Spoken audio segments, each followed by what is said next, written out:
سلامونه او نیکې هیلې. و یو ځان شرمول غواړي او بل قوم شرمول غواړي. داسې خلکو هم اسلام وشرمو، هم یې افغانیت وشرمو، هم یې ډیموکراسي وشرموله، هم یې انسانیت وشرمو، هم یې زمونږ او ستاسې د اب والا ښځې وشرمولې. اول دا ویډیو وګورئ بیا درته لطفا خانم آمده پروانده طالبا خواهران خانستان ما نمیخوایم. لطفا فردا بیاین، حرف دارین، فردا گپ زنده ای شب با این دخترها نمیتونم ببینمتان. نمیخوایم دروازه رو باز کنه، نمیتونیم. لطفا گار کمک هم که افغانان ورونو یو 2 منټه سوچ وکړئ افغانان ورونو، د طالب سره بالکل 100% کې ستاسې اختلاف دا رښتیا دي. په خدای چې یې انسان خو څه کوي چې خر راولي بې ادبي دي ما پرې خر ودرې او دا ویډیو وګوري وبه چې دا دروغ دي.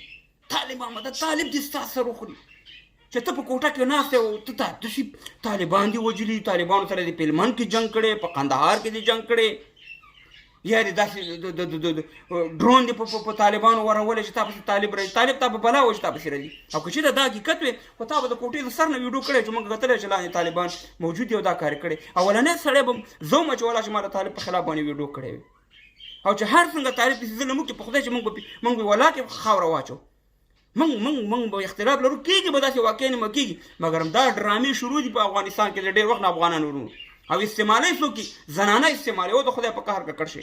دې خلک دا فکر کوي چې موږ خارج ته لاړ شو نو موږ ته به یا قبولي راکړي یا به دلته موږ پسې خارجیان ویزې راولېږي. خارجیان بیا کله ستا په ساندې نه دي ښه. خارجیان چې کوم سړی خپل دین ته دغه نه ژمن نه وي، خپل وطن افغانستان ته ژمن نه وي، خپل کلچر ته خپل مذهب ته، هغه خلک دا هېڅکله نه قبلوي. ځکه دا خارجیان پوهېږي چې دا خلک خپل دین اسلام ته خپل افغانیت ته ژمن نه دي، نو دا به زما وطن ته څوک خدمت وکړي، ما ته به څه خدمت وکړي. دا خاینان دي، غداران دي.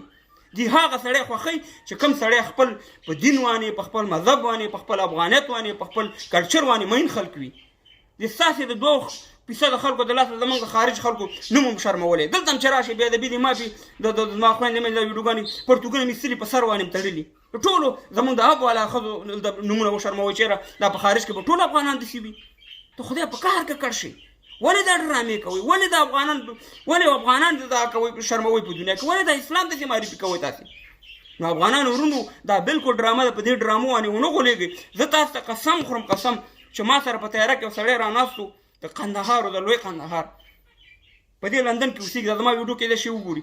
هغه وایي موږ یو یهودي سره یو بل افغان کار کوو، زه م ورغلم په خدای کې نو کوئ چې هغه ته 40 روپۍ ورکولي و چې زه ورغلم ما ورته چې ما له 15 شا کوه، خو چې کله د مونځ ټیم راشي زه به بریک کوم.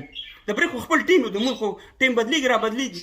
وایي ما ته ویل چې ولې؟ ما ورته چې زه مونځ کومه دا 15 روپۍ خیر دی ما ته دې نه کمې راکوه، خو مونځ ته مې پرېږده. وایي ما ته ویل چې دلته راشه. وایي ما ته ویل چې دا بل ما سره ډېر وخت نه کار کوي، ته خو یو ورځ دې مو نه ویل چې یاره مونځ ټیم راځي ما ته زما نه 15 روپۍ کټ کړه زه مونځ ته ځم، او ته دا خبره کوې. ورته ویل چې ما دپاره اول اسلام دی، ما دپاره اول مونځ دی، زه دا نه قضا کوم په یو قیمت باندې. ما ته ویل چې تا د 50 درکوم، 10 د هغې نه زیات درکوم، ځکه چې ته په خپل اسلام باندې ولاړې، په خپل اسلامیت، په خپل افغانیت، په خپل کلچر باندې. نو دغه شانې خلک چې دي دا کم چې دغه شانې نخرې کوي دا د دې خارجیانو هم نه خوښېږي. نو افغانان ورونو نیوکې به کوو، په طالب به نیوکې کوو، د حق خبرې به کوو. داسې په ډرامو باندې دا ډرامې ډېر وخت نه چې کله دا سقوط شوی دی د افغانستان حکومت، د اشرف غني صاحب حکومت تللی دغه شانې ډرامې خلک جوړوي او تاسې بیا په میډیا کې ګورئ چې حقیقت وي. په خدای کې نوکه چې ما راته ویل چې اولنۍ ویډیو به زه د طالب په خلاف کوم، خو په داسې ډرامو مرامو باندې موږ نه ویډیوګانې کوو، نه پې ولس ته تاسې وغولېږئ. دا د خپل قبولیت دپاره، د خپل ویزې دپاره د دین اسلام هر شي نه تېر دي. د دې شکل ته وګورئ، دغه ته ورته ته خپله معلومات کېږي. نو دغه ویډیو شیر کړئ، افغانان ورونو ونه غولېږئ او د دغه شان د خلکو په وجه باندې بیا زموږ د ټولو بدنامي کېږي. په الله سپارم دا ویډیو مخکې شیر کړئ او په داسې منفي تبلیغاتو باندې ونه غولېږئ.